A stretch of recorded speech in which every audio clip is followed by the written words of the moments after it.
শুভেন্দু অধিকারী যখন মমতা বন্দ্যোপাধ্যায় সরকার তার পুলিশের দিকে অভিযোগের আঙুল তুলছেন, তখন পাল্টা তৃণমূল মুখপাত্র অরূপ চক্রবর্তী কি বললেন দেখুন। যদি কয়লাকাণ্ডের তদন্তের জন্য দুর্নীতির তদন্ত করতে হতো, তাহলে 2020 সালের এফআইআর, 2020 সালে আইপ্যাকের কর্ণধারের নাম কি ছিল? 2020 সালে আইপ্যাকের প্রধান কর্ণধার, প্রধান ভোটকুশলীর নাম ছিল প্রশান্ত কিশোর। যদি 2020 সালে কয়লাকাণ্ডের জড়িত থাকার অভিযোগ উঠতো, তাহলে তো সবার আগে প্রশান্ত কিশোরের বাড়িতে গিয়ে রেড করতে হতো। তাহলে কেন প্রতীক জৈনের বাড়িতে রেড? কারণ প্রতীক জৈন এবং তার টিম এই মুহূর্তে তৃণমূলের রণকৌশল তৈরি করছেন, আর উল্টো দিকে প্রশান্ত কিশোরের দল জনসুরাজ পার্টি বিহারে নির্বাচনে প্রতিদ্বন্দ্বিতা করে বিরোধী ভোট কেটেছেন। সুবিধা হয়েছে কার? ভারতীয় জনতা পার্টি। তাহলে কি পুরো অভিযোগটাই মিথ্যে? এই রেড আসলে কিছুই নয়। ভোটে তৃণমূলের সাথে পারবে না, রাজনৈতিক লড়াইতে পারবে না, তাই পলিটিক্যালি এজেন্সিকে ব্যবহার করে যত রকমের অসভ্যতাম করা সম্ভব অমিত শাহ এবং তার বাহিনী সেই কাজ করছে। কিন্তু ওই যে যতই করো হামলা, আবার জিতবে বাংলা। তাহলে পিকচারটা ভালো লাগতো যে মমতা ব্যানার্জি এলেন, বন্দুক ঠেকালেন আর পেপারগুলো ছিনতাই করে নিয়ে চলে গেলেন। ইডির আরেকটু লড়াকু মানসিকতা দেখানো উচিত ছিল। ইডি এত সহজে 9 মিনিটের মধ্যে মমতা ব্যানার্জিকে পেপার দিয়ে দেবে, আমি মনে করি এটা একদম ইডির একটা অংশ। মানে ইডিদের আরেকটু ফাইট করা উচিত ছিল। আমি তো ফাইটার, তো খেলার মাঠের লোক। শুধু আসলে আমার মনে হয় যদি মমতা ব্যানার্জি দরজা ভেঙে ঢুকে যেত কিংবা বন্দুক ঠেকিয়ে পেপারগুলো নিয়ে চলে যেত, তাহলে পিকচারটা ভালো লাগতো যে মমতা ব্যানার্জি এলেন, বন্দুক ঠেকালেন আর পেপারগুলো ছিনতাই করে নিয়ে চলে গেলেন। সো মমতা ব্যানার্জি একটা বড় একটা নাম, একটা এখানকার পাওয়ারফুল নেত্রী, সিএম, সেই অ্যাগ্রেসিভটা উনি দেখিয়েছেন, সেই অ্যাগ্রেসিভ বোলিংটা করেছেন মমতা ব্যানার্জি। ইডি ব্যাট করতে পারেনি। আমি মনে করি ওখানে ইডি যদি নিজে সক্রিয় ভূমিকা দেখাতে পারতো, আমি খুশি হতাম। আমি প্র্যাকটিক্যালি বলছি, আমি খুশি হতাম। আমি খেলোয়াড় লোক, তো খেলাটা যখন হচ্ছে মমতা দিদির ভাষায় যে ফাটাফাটি খেলা, যে নতুন নাম স্লোগান দিয়েছে ফাটাফাটি, সেই ফাটাফাটি খেলাটা দেখতে পেলাম না। আমি মনে করি সাফিসিয়েন্ট সিআরপিএফকে নিয়ে ওখানে ঢোকা উচিত ছিল। গতকাল আইপ্যাকের কর্ণধারের বাড়ি ও অফিসে তল্লাশির ঘটনায় যে ধুন্ধুমার পরিস্থিতি তৈরি হয় এবং সেখানে মুখ্যমন্ত্রী মমতা বন্দ্যোপাধ্যায় যান এবং তিনি তার সঙ্গে করে যে সমস্ত জিনিস নিয়ে আসেন তা নিয়ে তীব্র সমালোচনা করা হয়েছে বিজেপির তরফে। রবিশঙ্কর প্রসাদ কি বলছেন শোনাবো। ममता जी, आपको घबराहट क्यों है? The BJP would like to ask Madam Mamta ji, what is your linkage with that consultancy firm? आपको इतनी घबराहट हो गई? वो तो कंसल्टेंसी फर्म कई का काम करती है। लेकिन अगर घोटालों की जांच हो रही है, कोल स्कैम की जांच हो रही है, तो आपको इतनी परेशानी क्यों है? यह हमें बात समझ में नहीं आती। एक शब्द मैं कहूंगा, there is a lot of suspicious circumstances surrounding. ये क्या है?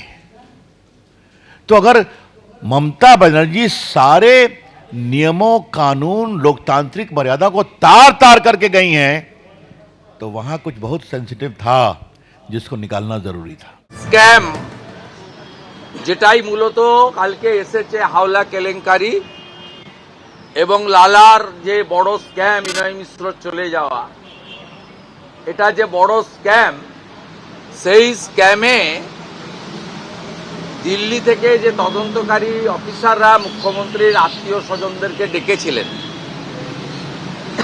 তাদের প্রপার্টি সমস্ত মর্গেজ হয়েছে। সেক্ষেত্রেও তাদের বিরুদ্ধে কালীঘাট থানায়, ভবানীপুর থানায় এর আগে অনেক এফআইআর করেছেন। এরকম নজির পশ্চিমবাংলায় এই মুখ্যমন্ত্রীর রাজত্বে অন্তত 100টি রয়েছে, কিন্তু কোনো মামলাতেই মমতা পুলিশ তথা পশ্চিমবঙ্গ পুলিশ তথা কলকাতা পুলিশ তথা মমতা পুলিশ তারা কেউ কিছু করতে পারেননি। তাই বিগত দিনের মতো এই 3টে মামলার পরিণতিও হবে বলে আমার বিশ্বাস। এই মামলার কোনো বেসিস নেই। মনোজ বর্মা এসব মামলা করেছেন মুখ্যমন্ত্রীর গুড বুকে থাকার জন্য। ইডির অভিযানে মুখ্যমন্ত্রীর বাধা নিয়ে কটাক্ষ করেছেন প্রদেশ কংগ্রেস সভাপতি শুভঙ্কর সরকার। তিনি বলছেন তৃণমূলকে সুবিধা পাইয়ে দেওয়ার চেষ্টা বিজেপির, আবার বিজেপিকে কোথাও সুবিধা পাইয়ে দেওয়ার চেষ্টা মমতা বন্দ্যোপাধ্যায়।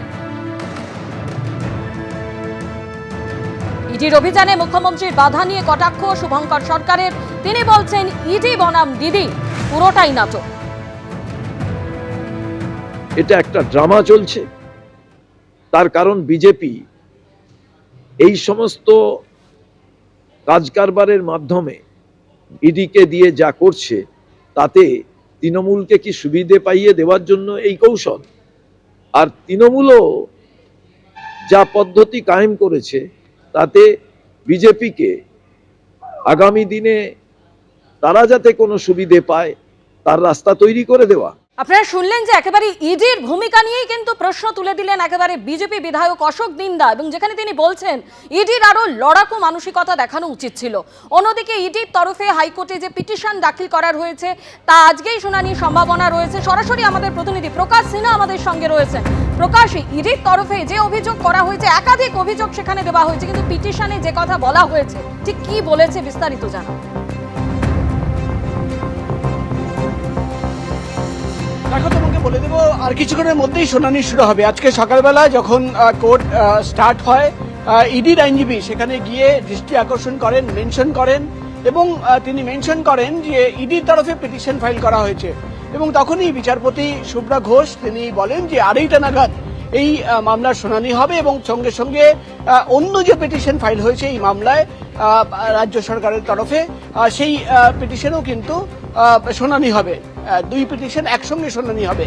এবং ইডির তরফে যে পিটিশন ফাইল হয়েছে সেখানে কিন্তু ইডির তরফে একাধিক চাঞ্চল্যকর অভিযোগ আনা হয়েছে। গোটা পিটিশনের কপি পড়লে সেখানে দেখা যাচ্ছে যে তারা বিস্তারিতভাবে এই পিটিশনে জানিয়েছেন যে কিভাবে গতকাল তারা আইন মেনে সার্চ ওয়ারেন্ট নিয়ে সেখানে গিয়ে তদন্ত করছিলেন, তল্লাশি অভিযান চালাচ্ছিলেন, এবং কিভাবে গোটা ঘটনা ঘটলো কোর্টের এই পিটিশনে কিন্তু বিস্তারিতভাবে ইডির অফিসার জানিয়েছেন। কিন্তু তাদের দাবি কি? তাদের দাবি গোটা তদন্ত সিবিআই করুক, অর্থাৎ গতকাল সেটা আইপ্যাকের অফিসের তদন্ত হোক বা প্রতীক জেনের বাড়িতে যে ঘটনা ঘটলো, এই দুটো ঘটনার তদন্তভার সিবিআই কে দেওয়া হোক, এবং সিবিআই এফআইআর করে তদন্ত করে দেখুক যে মুখ্যমন্ত্রী মমতা বন্দ্যোপাধ্যায় বা যে সিনিয়র অফিসাররা সেখানে গেছিলেন। এই মামলায় আমরা দেখতে পাচ্ছি ইডি তরফে যে পিটিশন ফাইল করা হয়েছে সেখানে কিন্তু পুলিশ কমিশনারকে পার্টি করা হয়েছে, রাজ্যের ডিজি ডেপুটি জেনারেলকে পার্টি করা হয়েছে, এবং এছাড়াও ডিসি সাউথ কে পার্টি করা হয়েছে, রাজ্য সরকারকে পার্টি করা হয়েছে, মুখ্যমন্ত্রীকে মমতা বন্দ্যোপাধ্যায়কে পার্টি করা হয়েছে। অর্থাৎ গোটা অফিসারদের ভূমিকাও কিন্তু খতিয়ে দেখুক সিবিআই, এমনই দাবি কিন্তু ইডি তরফে করা হয়েছে। পাশাপাশি সিসিটিভি প্রিজার্ভ করা হোক, অর্থাৎ সিসিটিভির যে গতকাল এই ঘটনার সময় যে ফুটেজ রয়েছে সেটা কিন্তু প্রিজার্ভ করে রাখা হোক কোনোভাবে। যে ডিজিটাল এভিডেন্স, তুমি জানো মমতা বন্দ্যোপাধ্যায় নিজেই বেরিয়ে জানিয়েছিলেন যে তিনি ল্যাপটপ, মোবাইল, হার্ড ডিস্ক নিয়ে চলে যাচ্ছেন। সেই ডিজিটাল এভিডেন্স কোনোভাবে যাতে ট্যাম্পার না করা হোক, সেই ডিজিটাল এভিডেন্স কোনোভাবে তার ডেটা তথ্য মুছে না ফেলে দেওয়া হোক, এমনই কিন্তু আর্জি আজকে ইডি তরফে জানানো হয়েছে। এবং তাদের আরেকটা আর্জি রয়েছে যে আগামী দিনেও ইডি যখন তদন্ত করবে সেই তদন্ত করার সময় যাতে তাদের তদন্ত প্রক্রিয়ায় বাধা রাজ্য সরকার বা রাজ্য অ্যাডমিনিস্ট্রেশন তরফে যাতে না দেওয়া হয়, এমনই আর্জি কিন্তু ইডি তরফে করা হয়েছে। এবং তোমাকে বলে দিই, অপরদিকেও কিন্তু একটা পিটিশন ফাইল হয়েছে। আর কিছুক্ষণের মধ্যেই মামলার শুনানি যখন শুরু হবে তখন দেখার বিষয় হবে যে ইডির আইনজীবী কোর্টে দাঁড়িয়ে কি সওয়াল করেন বা কি তথ্য পেশ করেন, বা তারা যে দাবি করছেন তার সপক্ষে আর কি এভিডেন্স তাদের কাছে রয়েছে, এবং কোর্টে তারা কি পেশ করবেন সেটাই কিন্তু দেখার বিষয় হবে। ধন্যবাদ। এবিপি আনন্দ, এগিয়ে থাকে, এগিয়ে রাখে।